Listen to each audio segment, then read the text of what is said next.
What's up? It is Ramsey, your homegirl here. Today I'm coming at you with some information that I hope will benefit anyone who has ever entertained the idea of entering the wonderful, amazing, absolutely insane, delicious world of cookie decorating.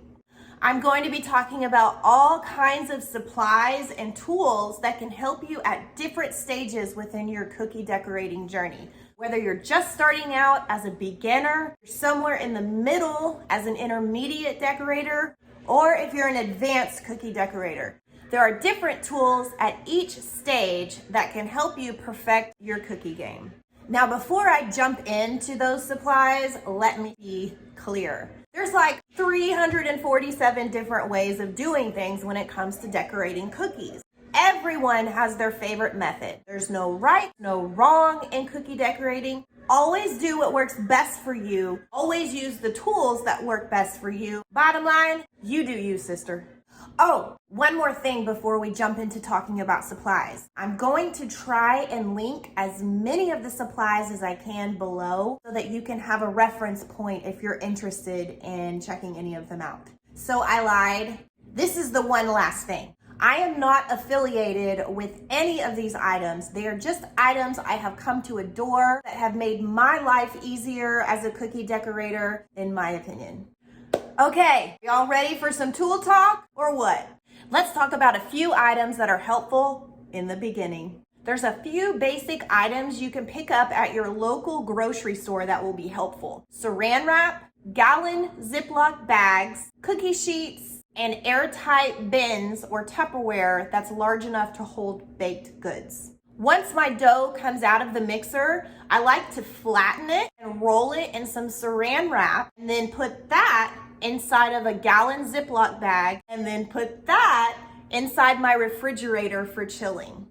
When you're looking at cookie sheets, you don't need anything fancy in the beginning. You want something big enough to hold a good amount of cookies, but small enough to fit inside your oven. Also, the darker coated cookie sheets will make your cookies brown on the bottoms just a little bit faster. So keep that in mind. Add some parchment paper to that basic grocery list. It keeps the dishwashing to a minimum and helps your cookies bake more evenly. You'll need a rolling pin. I love this one by Wilton. This one is like virtually indestructible. Seriously, you can knock somebody out with this thing. I mean, some people have mace and pepper spray in their car. Not me. I'll be packing my rolling pin. Wha-pow! Gotcha! Roll some dough and protect yourself all at the same time. Multi-use. I'm halfway kidding. But I like this one just for me over wooden ones. Wooden ones kind of tend to crack and such when they get too wet. So that's why I prefer this one. Scribes. You will want one. These little nifty things really help you manipulate the royal icing when you're flooding. They help with finer details when you're decorating. Huge benefit in using this over a toothpick when beginning. And they're not very expensive. Piping bags. You definitely need them to hold your royal icing. I recommend tipless, not topless, tipless. By tipless, I mean you don't need an actual piping tip in there to flood and decorate. I'm a little bit embarrassed to admit this. These are my piping bags. Remember when I said you do you? 99% of cookie decorators out there use the normal cookie bags. I do recommend those. They are great, but I just got so used to this in the beginning, it kind of stuck. And I use them to this day for all of my cookie decorating needs outside of piping flowers. This is what works for me. You will need some basic primary color food gels to color your icing. Just grab some of the primary colors so that you can mix them and make different shades. I highly recommend gel colors over liquid colors. Gel coloring gives a richer tint and it makes your icing less runny. And those are the basic tools that can really help you in the beginning. As you develop your skills and move from the basic zone to the intermediate level, here are a few tools I found useful.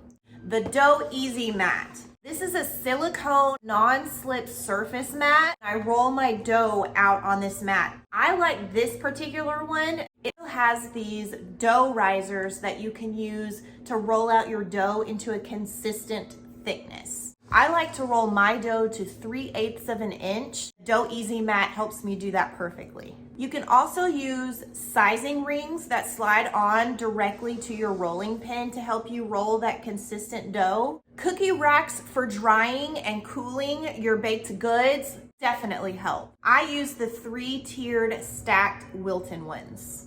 A heat sealer and cellophane bags. This heat sealer is a godsend. I call it my time management friend. If you insert your individual cookies inside a food-safe cellophane bag and use a heat sealer to seal it, your sugar cookies can stay fresh for several weeks at room temperature if left sealed. Heat sealers are amazing. They allow me to space out my cookie orders and seal them so that I can move on and save time. Highly, highly, highly recommend getting a heat sealer. A Pico projector or a pocket projector. I will link what I use below, but they definitely have evolved since I purchased mine. A projector lets you shine down an image on top of a cookie. It helps guide your piping. Whether it's text, a detailed image, a projector definitely helps. At this point in the game, you want to start expanding your cookie cutter collection. I recommend using professional cookie cutter shops found on Etsy, and I'll link some of my favorite shops below. I like the plastic and professionally printed cutters best over your metal cutters. These types of cutters are gonna rust faster, they're harder to clean. I find that these plastic ones keep their shape better coming out of the oven. Here, I also might add in a few wilted tips so that you can get some pretty defined floral designs. You don't need many, I only use about 3. Luster dusts. These give metallic colors and sparkle to your cookie designs. Now, it's a big debate in the cookie community whether to use non-toxic ones. I only use 100% food grade luster dust just to be on the safe side. It's never a problem until it becomes a problem. I stick with the 100% edible ones over the ones that are labeled non-toxic. Food safe paint brushes, especially one that contains a fan brush in the set. These help spread luster dust over your cookies. They can help you watercolor cookies. Lots of different things you can do with these babies. Bakery boxes. I love craft color boxes that have a window so that you can display your packaged goods. My favorite box shop is BRP Box Shop, and I'm gonna link them below. Wonderful company, very fast shipping, very fair prices, especially if you buy in bulk like I do. Now we're getting into the advanced zone. I didn't own an airbrush until about 2.5 years after I started my cookie adventure. It's a game changer. I highly recommend the Genie airbrushing system by the Creative Cookier. Wonderful products, amazing colors, the best customer service. And with the airbrush come all of the accessories. You'll need airbrush colors that are different from food gels that you use to color icing. Airbrush stencils, a Stencil Genie that holds your stencils in place so that you can airbrush efficiently. A scraper in case you want to scrape icing over the stencils onto your cookies for a different textured pattern. A Silkscreen that helps so much with airbrush overspray. The airbrush and all of the tools that you can get to go along with it, huge, huge benefit at this stage in the game. And those are my personal favorite tools I have acquired over the course of my cookie decorating career thus far. I hope you found something helpful. Hit that like or subscribe button. Certainly helps me out. It is so very appreciated. If I can ever help with anything cookie related, holla at your homegirl.